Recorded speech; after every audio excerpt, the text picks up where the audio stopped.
All right, welcome back, everybody, to Politics and Profits. I'm Rick Amato. It's our debut show on national TV across America on the Biz TV network. Remember, catch us in real time every Saturday, 3 o'clock Eastern, noon Pacific, right here on Biz TV. You can also catch us on demand at Roku, on demand at Amazon, in real time at Ustream.tv, and on demand everywhere at our show's website, politicsandprofits.com. Be sure to check out politicsandprofits.com daily for all the show updates. And another reminder, the book, Money, Morality, and the Machine, you can get your free copy, your free autographed copy by calling 1-800-289-2646 and mention my name, Rick Amato, 1-800-289-2646. Mention my name, Rick Amato, and its author, Craig Smith, the CEO of Swiss America Trading Corp, will send you a copy of Money, Morality, and the Machine. All right, Donald Trump, if he's not in the news over this, he's in the news over that. And one of those things he continues to be in the news over is the lawsuit involving Trump University. Joining me at this time in studio is legal contributor, legal analyst to Politics and Profits, Robert Robinson. Robert, good to see you. Good to see you. This was kind of a big deal during a campaign at one point of the campaign. Right. And since he's been elected, it's kind of died down because, well, I think because his political opponents determined that it didn't work in terms of causing votes to go against him. So let's find other things to create a distraction, if you will. But it's still out there. And you're following the story. What's going on at Trump University? Well, another reason why it kind of went away is because we all thought it settled. That is true. So in November, the 3 lawsuits that were brought against Trump and his university reached a settlement for $25 million. Wow. And we thought it was over with. But after the settlement, there's still an objection period where members of the class have time to file objections. Objections were filed. And what the objections are requesting is they're requesting the judge to allow members of the class to opt out of the settlement so that they can sue Trump in a separate action. Now, the problem with that is the settlement was based upon Trump and his university believing that that would have resolved the case with finality. So as to not distract him from his soon-to-be new duties and current duties as president of the United States. So if he has to appear at a trial for one person, then that might blow up the whole deal, because the deal was based upon him thinking that it would resolve the matter with finality. So what do you expect how this to play out? Well, it's going to be interesting. It's the federal judge in San Diego that's going to have to make the determination, Judge Curiel. He's going to be well aware that it might blow up the settlement. So they're going to have to take a second look at the settlement, see how fair it is, and sort of reevaluate the fairness of the deal. All right. Now, so we'll keep an eye on that. And as you say, one of the reasons why it went away is because we thought there was a settlement. So this sounds highly unusual. Now, another Trump lawsuit, this almost sounds like something out of Saturday Night Live. And that is a $1 million lawsuit over offered if a plaintiff could beat an individual in a round of golf.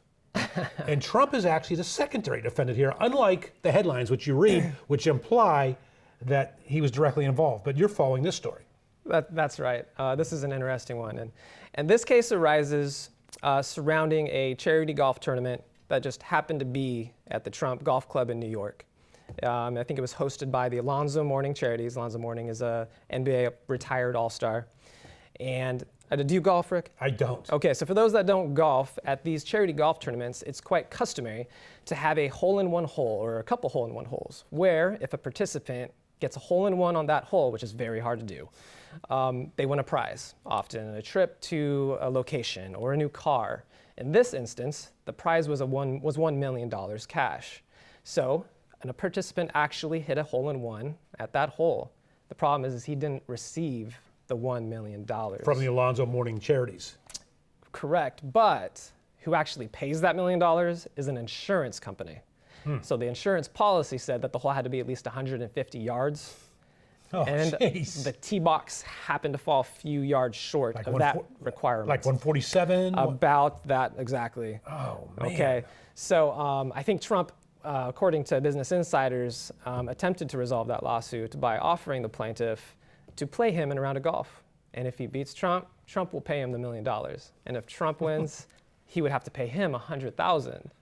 He didn't take him up on the deal. It ended up resolving in another fashion with Alonzo Mourning paying the large majority of it, and the Trump golf course being responsible to pay about $158,000. So it did end up getting resolved, but an interesting one. Do we know who this individual was?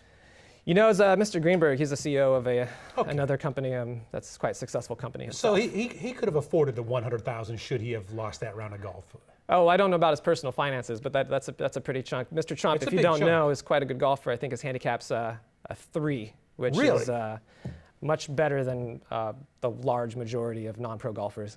So maybe this is why the CEO backed away, knowing that I didn't realize he was a good golfer. I knew he owned golf courses, of course. Yeah, Mr. Trump, I don't think he sets himself up to lose. So now, good point. Good point. He's calculating. Now, Robert, craft beer. It's a trend in our culture today. It's the thing among beer drinkers. Kona beer is being sued for not being made in Hawaii. What's going on there? Yes, craft beer is big business, and along with big business comes big lawsuits. So some consumers in California are suing Kona beer for misleading them into believing that Kona was brewed in Hawaii, when in fact it wasn't. I think it's brewed in New Hampshire and Oregon. Small difference. by the Craft Beer Alliance. So they're suing them for that misrepresentation. And I think this case actually has a little bit of teeth based upon the fact that a couple years ago, Anheuser-Busch was sued in a similar lawsuit for allegedly misleading consumers to believe that Beck's beer was a German brewed beer, when in fact that was brewed in St. Louis. That case, that was settled for, I think, $20 million. Wow. So yeah, this Kona brewery might have some issues. I would think there's something there. You know, if you're buying a craft beer fan, you expect to be made where it said. We're down to less than a minute. I want to get this in. Chipotle. They put out a photo of a woman, and they're being sued $2.2 billion of a lady eating a burrito. We're down to less than 45 seconds. Get us the bottom line. It's such a funny, a weird story. Yeah, you're asking me about the infamous $2 billion burrito. Sacramento woman, this is what the complaint alleges, real briefly. The complaint alleges she was eating a burrito. Pictures were taken of her. She was asked to sign a waiver waiving the use of her likeness. She did not waive it. We're out of time. We'll leave it right there. All right, next time. All right, we're back after this.